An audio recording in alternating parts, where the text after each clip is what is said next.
أعوذ بالله من الشيطان الرجيم بسم الله الرحمن الرحيم إن الحمد لله نحمده ونستعينه ونستغفره ونعوذ بالله من شرور أنفسنا ومن سيئات أعمالنا من يهده الله فلا مضل له ومن يضلل فلا هادي له ونشهد أن لا إله إلا الله وحده لا شريك له له الملك وله الحمد وهو على كل شيء قدير.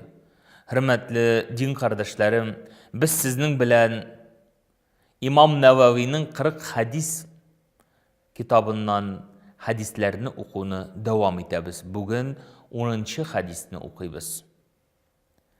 An Ebi Hureyre radıyallahu anhu قال قال رسول الله صلى الله عليه وسلم إن الله تعالى طيب لا يقبل إلا طيبا إن الله أمر المؤمنين بما أمر به المرسلين فقال تعالى يا أيها الرسل كولوا من الطيبات واعملوا الصالحا وقال تعالى يا أيها الذين آمنوا كولوا من الطيبات ما رزقناكم ثم ذكر رجلا يطيل السفر أشغاث أغبار يمد يديه إلى السماء يا رب ومطعمه حرام ومشربه حرام وملبسه حرام وغزي بالحرام فأن يستجاب له رواه مسلم.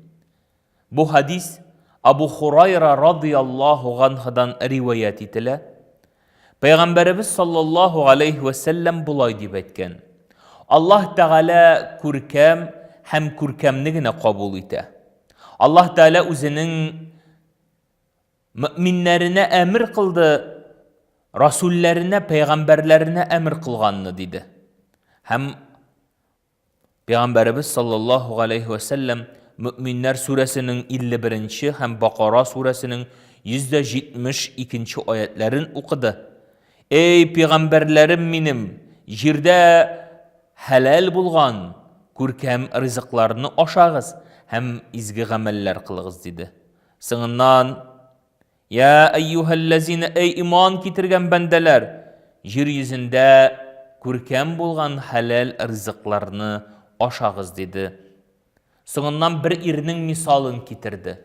Ol ir uzun seferden gelip tuzanğa batkan halinde kulların köterip ya Rabbim dip dua kıla. Lakin onun aşağın rızığı haram. İşken işimligi haram. Kigen kiyimi haram. Hem onun tire yoktan bütün haram aybir şırnap algan. Allah Teala şul bendesinin duasını cevaplı kılar mı deyin. Müslim rivayetinde getirilir. Peygamberimiz sallallahu aleyhi ve sellem bu hadisinde Allah Teala'nı tayyibun, kurkem deyip atadı.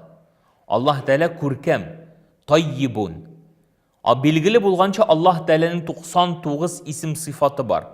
O sıfatlar barısı da Kur'an-ı Kerim'de iske alıngan. Din galimleri ayttılar, bundan tış, şu 99 isim sıfatından tış, Peygamberimizin qabattan başka türlü isimleri de var. Kur'an'da iske alınmaganlar. Mine Peygamberimiz sallallahu aleyhi ve sellem Allah Teala'nın et-tayyibun dedi. Yani munazzah.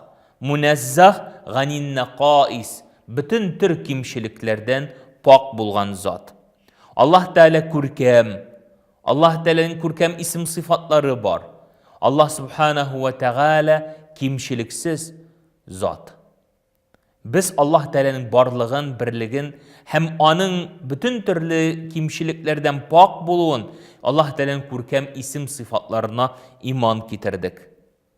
Mene şuşundan soň Allah Subhanahu ve Teala'nın kurkemligini bilip, Allah Teala'nın nindi ikenligini bilip, biz de bütün gamellerimizni, gıybadetlerimizni, sadakalarimizni, işlerimizni matur ettirip, kurkem etip başqarıga tiyişmiz. Ni için? Çünkü Allah Teala'ga kurkem söz hem kurkem gamel irişe. Allah Teala Fatir suresinin 10. ayetinde ayette İleyhi yesgadu kelamun tayyibun ve gamelun salihun dedi. Ul Allah'a nerse irişe yesgadu irişe kelamun tayyibun kurkemsuz hem izgi gamel dedi. Hem şul sebeple bizning bütün gamellerimiz bütün tür kimşilikten pak bulurga tiyiş. Eğer biz gamellerimizni, gıybadetlerimizni minnen kitsin, iyesine barıp jitsin deyip işledin iken, yani jirine jitkirip işlemedin iken, demek ol Allah Teala karşında kabul bulmav ihtimali var.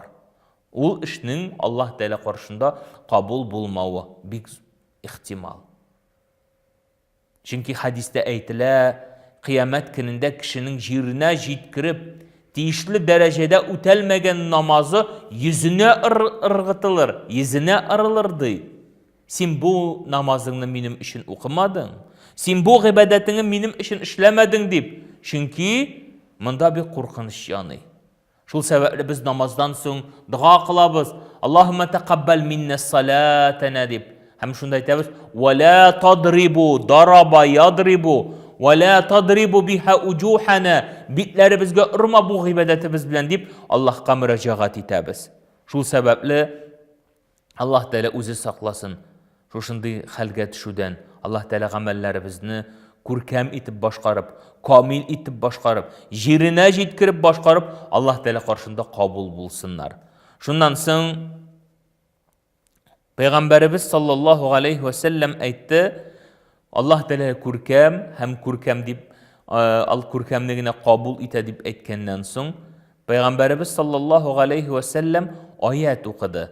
Halalni aşav, kurkam bulgan halal rızıklarını aşav hem haramlardan tıyılu hakkında. Ni için? Çünkü Allah Teala karşında gamellerimiz kabul bulsun için mühim şartlarının birisi bulup aşıtırgan rızıklarımızın halal bulup otura. Aşıtırgan rızıklarımızın halal bulup otura. Bana bir hadisini getirip ötesim kile bir günni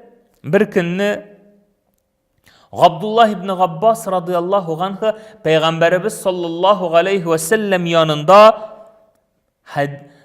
Bakara suresinin 168. ayetini okudu. Ya eyyuhen nas kulu mimma fil ardı halalen tayyiben. Ey kişiler yeryüzünde halal bulgan rızıklarını aşağız degenine.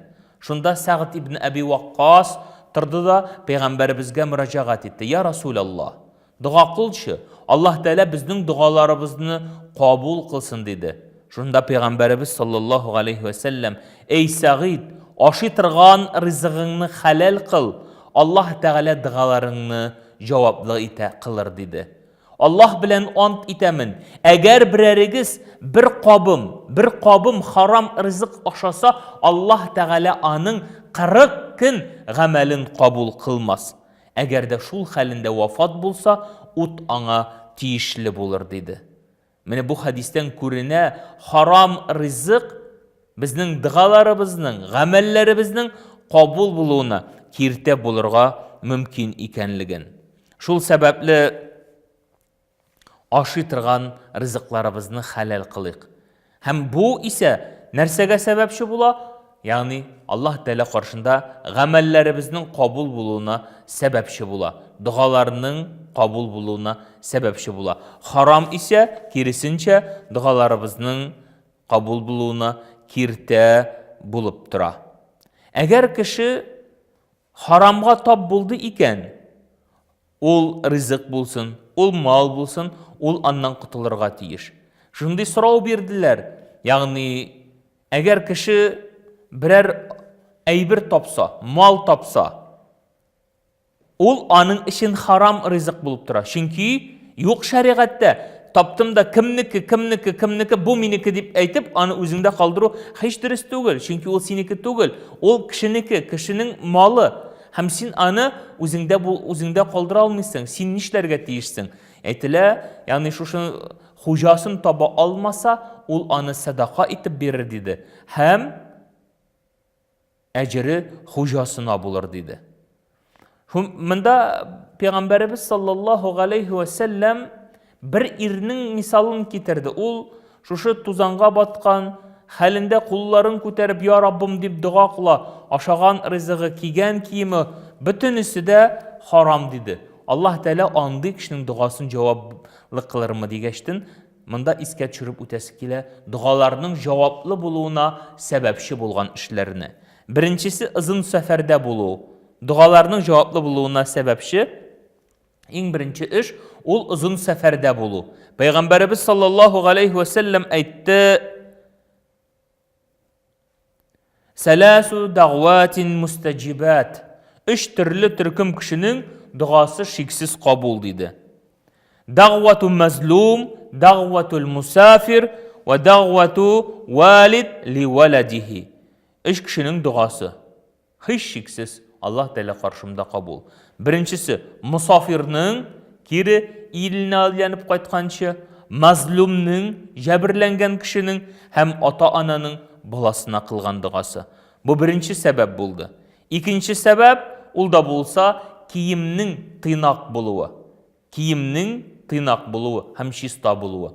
Без беләбез, Аллаһ Тәаләгә мөрәҗәгать иткәндә тыйнак булырга, киемебез тыйнак булырга тиеш.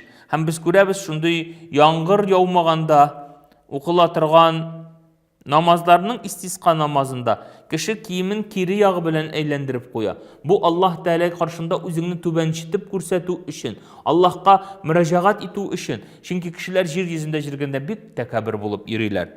Һәм өченчесе дуа кылганда кулны күтәрү. Маддул ядейн дип китерелә. Дуа кылганда кулны күтәрү ул әдәп, дуа кылуның әдәбе булып санала. Пeygamberimiz sallallahu aleyhi ve sellem hadisinde aytdı: "İnnallâhe Teâlâ hayyun kerimun yastahi ize rafa'a raculu ileyhi yedeyhi en yaruddahuma sıfran." Yani Allah Teala kurkem, Allah Teala yumar, ol üzündən dua kul ko'tarib, dua qiluvchiga javob bermaudan uyaladi.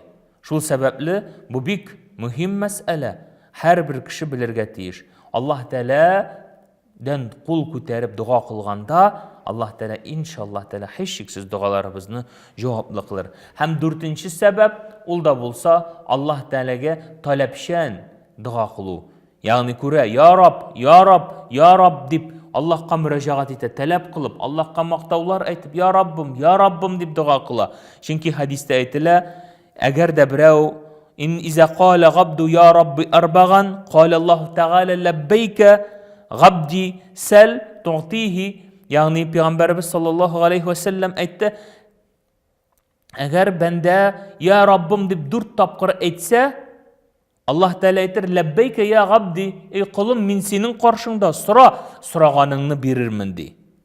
Şul sebeple mene bu işler bizning dualarning javobli buluğuna sebepçi bulup tura. Haram ise haram rızık, haram kiyim, haram işimlik bizning dualarımızning javobli buluğuna kirte bula.